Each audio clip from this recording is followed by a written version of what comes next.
time to talk some hoops. This is your neck of the woods. Now let's get ready to talk some hoops with our guy.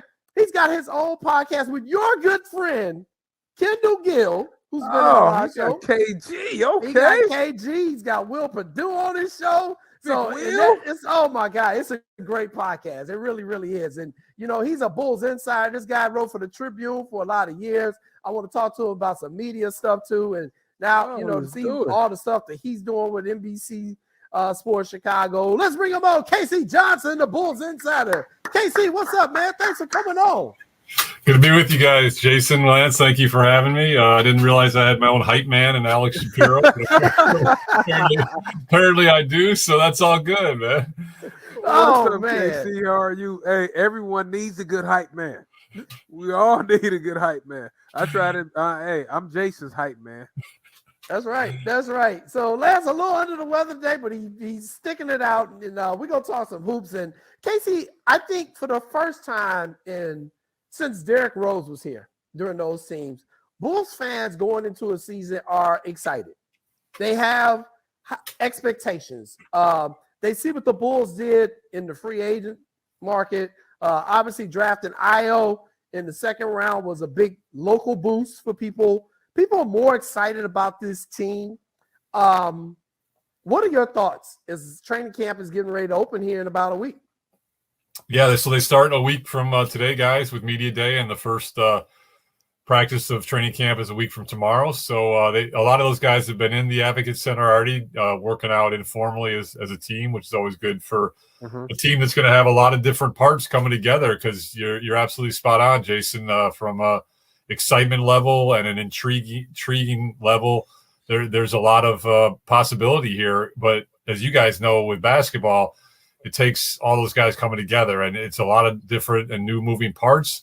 On paper, they seem to fit together pretty well, particularly offensively. I love the DeMar DeRozan addition, which we can get into a little bit. But I hear the same stuff you're hearing. It's like the stuff that crosses my sphere via Twitter or email or what have you. There's quite a bit of excitement heading into the season, so it should be a fun product to watch. You know what? Let's talk about the guard play. We spent a lot of time last year. Jason wasn't a big fan of Kobe White. I kind of like Kobe White. What do you think Kobe's role would be this year? Because I told Jason I think he's a serviceable point guard. I'm not going to put words in your mouth, cousin Jason. Speak up. I like Kobe White. Where do you think Kobe will fit in with the addition of Lonzo Ball? On the ball, off the ball? Or what do you think? Yeah, so the other addition you got to remember is Alex Caruso, who can play some exactly. So, I do think Kobe's going to be kind of more in that off the ball catch and shoot role, and Kobe's obviously coming off that off-season shoulder surgery, so he's going to be delayed at the start of the season. Exactly when, we don't know the timeline yet. I would guess he'll maybe miss a couple weeks, 3 weeks of the season. But I'm with you, Lance. I'm actually a pretty big Kobe White fan. I think there's been so much focus on what he isn't that sometimes what's lost is what he is. And what he is a guy who can score in bunches. Now, they obviously have a lot of accomplished offensive pieces on this roster. So, maybe his role will be more limited. But I think the fact that he's going to be in less decision-making situations and more catch and shoot situations is a good thing for the Bulls, because that's, to me, when he's at his best, is when he's just catching and firing. I watched him practice a couple of years ago, and it's going to lead into my next question. And him and Lowry were playing a one-on-one. They had a one-on-one competition, and just watching him catch and shoot like one dribble pull-up, I liked the way he shot it, and he had really good size. But talk to me about marketing. Do you think we should have moved him, or do you think that was a guy that needed a little bit more time?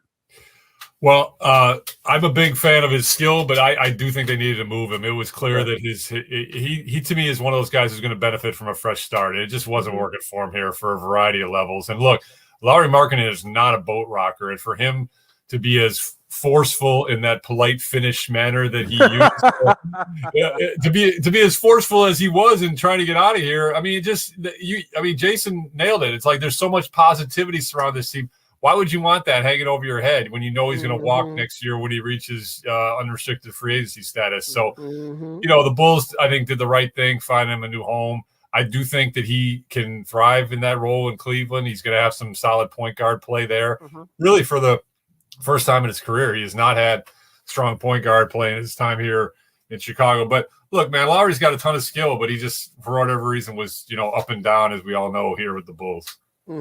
Billy Donovan, now this is going to be his second year here.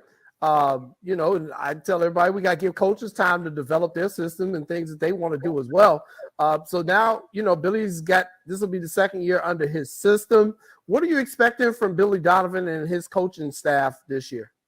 That's a great question. I would, I'm as excited as anybody else to find out the answer to that. What I'll say is this: like, he's got a ton of possibilities. I mean, you look at these lineups on paper. I mean, obviously the presumptive starters are going to be Lonzo at point, Zach at shooting guard, DeMar at the 3, Patrick Williams at 4, and Vucevic at 5. But you stagger your starters, and you have tons of possibilities. You can play DeMar at 4 in a small ball lineup. You've got some nice depth with Caruso coming off the bench, Kobe White coming off the bench. So he can really he can play some 3-guard lineups. His last year at Oklahoma City, he loved that 3-guard look with Chris Paul, obviously, CP3 and SGA leading the charge there, and Schroeder was on that team. So he's got a ton of flexibility and possibility. I'm going to be most curious to see how this team plays defensively, because I think offensively they got a lot of weapons and a lot of potential. You're not going to be able to double and triple team Zach LaVine anymore. It's as simple as that. You've got Vucevic, who can pick and pop, can do some damage on the block occasionally. And then you got DeMar, who's as, solid of a mid-range scorer as there is in this league still. I think offensively they're going to be set. I think defensively they need to answer some questions about how they perform at that end. You know what, Casey, I'm liking you already. Those some questions that I had, and you will read my mind. Because even though the ball is not being thrown inside like it used to be, I'm still concerned about our inside presence, right? If we play against a forcible inside player, who's going to be able to defend? I like Vuk, even in the pick and pop situation, right? So I'm concerned about our 4, and I'm concerned about that. What do you think? Do you think we need another piece to guard some of the biggest centers on the inside, or do you think that we're okay? No, I think you're spot on. I think that's, to me, the number one question on this roster entering the season is rim protection. I just don't see it. I mean, Vucevic, I think, has been panned a little bit too unfairly as a defender. He's not a real mobile guy, but he is a decent defensive rebounder. And he does, at least in a team scheme, try to get to the right place. He's not going to be good in space, guarding, switches and things like that. That's just not who he is. But he's not a horrible team defender. But past him, you're right. I mean, if Patrick Williams is your starting 4, you're undersized right off the jump. And I think Patrick Williams is a very good defender, but rim protection is going to be an issue, I think, for this team. Now, one guy we haven't talked about, and he's not a sexy or splashy or flashy signing, but Tony Bradley is one of these just solid, fundamental dudes who just does everything fundamentally sound. He's proficient. I think he's a very good team defender, good rebounder. I've heard from scouts that I trust that this dude could play a pretty significant role for this team coming off the bench. But even past him, then, what are you doing? I mean, where's your rim protection? You got Vucevic and him. You got an undersized Patrick Williams at 4 who does have some length. So you're spot on. That to me is going to be a big storyline throughout the Bulls season. And, let's talk about the guards, right? You have Caruso over there. You have Tony Brown over there. I think Tony Brown can really shoot it a little bit. You have Lonzo Ball. You have DeRozan. Also, it's gonna be curious to me to see who they really play early on, because like you mentioned, he has a lot of options over there. Who do you think should be the quote unquote 6th man when you get past Kobe White? Well, I think Caruso might even jump frog Kobe, particularly, like I said, with Kobe starting the season on the shelf, coming off that shoulder surgery. Caruso is there, to me, right off the jump. He's their best on-ball defender. He's a huge disruptor of pick and roll. He's just one of those annoying, pesky guys who gets deflections, dives on the floor, fights over screens. good on the point of attack, and they don't have a lot of those guys. I mean, Lonzo Ball is a very good defender, but he's not a great on the point of attack defender. He's a more good perimeter defender, very, very good at shutting guards down when they try to penetrate once they get off the screen. But and that's never been his strong suit. So I think Caruso is going to play a pretty big role for this team, and I think that's going to be your main. Those are the four guards that project to play the most. Obviously, are Ball, Levine, Caruso, and White. How Billy doles up those minutes or what combinations he uses, I can't say until once we get into camp and kind of see the rotation and things like that. Once again, go ahead. I would say once again, being joined by KC Johnson here of the I got to call the Bulls Talk podcast. We're talking some Bulls basketball. Go ahead, Lance. No, I'm sitting there smiling because I watched Zach try to play defense in the Olympics. How come we don't see that same effort during the season a little bit? Because he tried to guard now. All right, I really like where you're going here because so I know somebody knows Jay Wright really well, and obviously he was an assistant for Popovich on that team, and he told me that Jay Wright was talking to him and just said he could not believe the entire coaching staff could not believe A, Zach's role acceptance, and B, his commitment at the defensive end. So to your point, this is where I think the DeMar signing is so huge because DeMar is going to take some of that offensive burden off Zach's shoulders and kind of free him up to have that energy to be that elite two-way player, which he can be. I mean, you guys see it. He's as athletic. He's as athletic as they come. And you saw it in those short bursts for Team USA where he was able to be a much better defender. So you need to see that on a more consistent basis. I maintain Zach's scoring numbers and his scoring efficiency, which to me were on point and just lights out last season, they could go down, yet he could have a better season because he'll impact winning more and impact both ends more by playing better defense and having DeMar maybe take some of his scoring load off of him and Vucevic for that matter. Yeah, I think defense, it's all about wanting to do it. Defense is about effort and heart. And I just thought Zach just didn't want to do it. And it was shocking to see what he did in the Olympics. And, I hope he doesn't feel like, well, that's not my role with the Bulls because you got to stop people too. So we'll see kind of what he does going forward this year in that role as well. But Casey, I want to ask you another question. So a lot of Bulls fans kind of drifted away from the team, especially after, COVID hit. We had the NBA All-Star game here, and then all of a sudden COVID exploded a week later, and everything just went kind of haywire. But I think Bulls fans, more than anything, sent a message to this organization during that All-Star weekend. And I think, personally, the organization was embarrassed by the fans who were booing on national TV during the All-Star weekend. We wanted people out of here. We wanted to see change. You're around the team a lot. Do you think that had anything to do with Gar Pax being removed and then changing completely philosophy? I mean, they even have a player development person now, for the love of God, which they didn't have. Do you think the fans really pushed this organization to make changes?